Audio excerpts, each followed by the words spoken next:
तर मित्रांनो, मी हिंडपेऱ्या आणि तसं म्हणलं तर काल परवापासूनच आपल्या शेतात आहे ना टोमॅटो बांधायची सुरुवात झालेली आहे.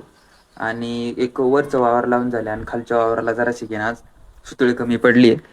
तर ती सुतळ आपल्याला आतला घेऊन जायची आहे. तर ते आता मी घेऊन चाललोय वरती, तुम्हाला दाखवतो टोमॅटोचा बाग कसा झालाय ते.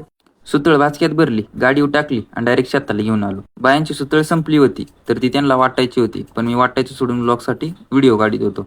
तर त्यात आजी काय म्हणते ऐका. आणि मग तिकडे लोकांना दाखव आमची माणसाची काम. म्हणलं आजीच्या शिव्या गाण्यापेक्षा पहिलं आपलं काम करून घेऊ. मग आणलेली सूत्र सगळ्या बायांना वाटून दिली आणि आपल्या जुन्या घरापासलं शेवग्याच्या एरीचं इलायती गवताच्या वावराला पाणी भरायला आलो.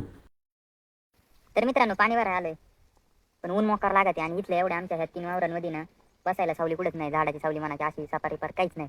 त्याच्यामुळे मस्तपैकी शेजारच्यांचा मका लावली, त्या मोठ्या मकाच्या खाली बसलेलं आहे मस्तपैकी सावली. आता एवढं भरून झालं का खाली आपल्याला अजून एक वावर भरायचं हत्ती गवताचं. तर काही वरलं मस्तपैकी भरून झाले आणि आता खाली हत्ती गावतावर पाणी लावले. पण इथं काही विषय नाही, इथं मस्तपैकी बस झाडे बसायला, त्याच्यामुळे काही ऊन लागायचं संबंध नाही. मस्तपैकी वार द्यायचं आणि सावलीला येऊन बसायचं.